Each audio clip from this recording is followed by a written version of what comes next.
Hi everyone, Radhe Radhe. In this video, we're going to be doing chapter 18, verse 25. And here he's talking about the mode of ignorance. So let's call out to Bhagwan Shri Krishna and let's beg him for his mercy. Om Namo Bhagavate Vasudevaya. Om Namo Bhagavate Vasudevaya. Om Namo Bhagavate Vasudevaya. Dear Bhagwan Shri Krishna, thank you so much for giving us everything. Thank you so much for giving us everything that you give us every single day. Even if sometimes we forget that you're giving us so much and we start to feel sorry for ourselves and we start to feel bad and we start to feel like nothing is happening and everything is stagnant and we're stuck and we're not moving and all kinds of things that we may feel. Please help us remember just how much you're loving us. Please help us feel your love and shelter. Please help us remember how much, how intensely, how deeply you're loving us, how much you're showering us with love, and how much you're making yourself accessible just with your holy name.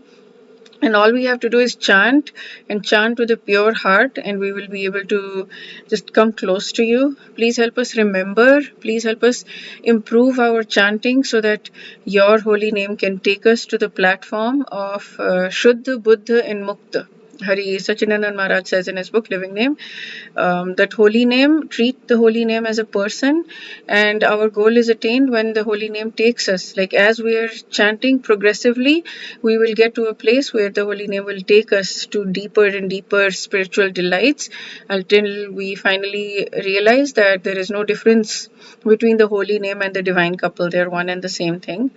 And it takes us to a spiritual platform never to return, and our consciousness there is Shuddha, Buddha, and Mukta, pure, awakened, and freed from Maya's illusions. So please give us the spiritual delights in the sense, please give us bhakti, please give us the motivation to chant, please give us the purity of heart so that we can chant with taste and devotion, so that we can chant with ruchi, and so that we can serve you in whatever way you want us to serve you, in the deepest, truest, best way possible. My foot is cramping for a moment. Okay, let's sing the verse together.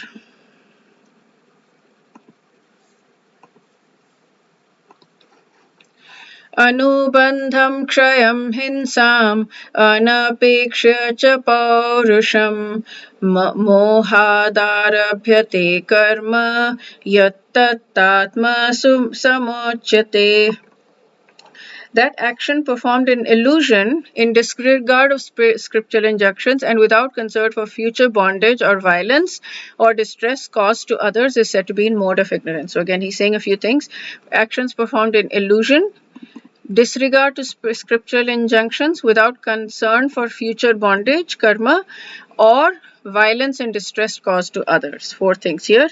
And what he's talking about is one has to give account of one's actions to Yamdutas, which are the agents of the Lord that arrive when we're dying.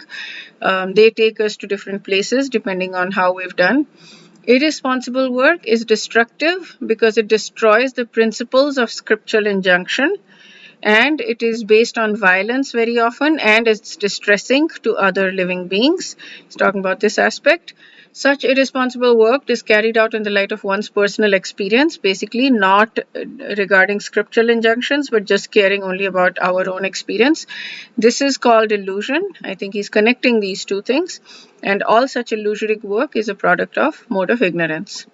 What he says here is the intellects of those in Tamoguna are covered by a fog of ignorance. They're oblivious or unconcerned with what is right and what is wrong, and only interested in themselves.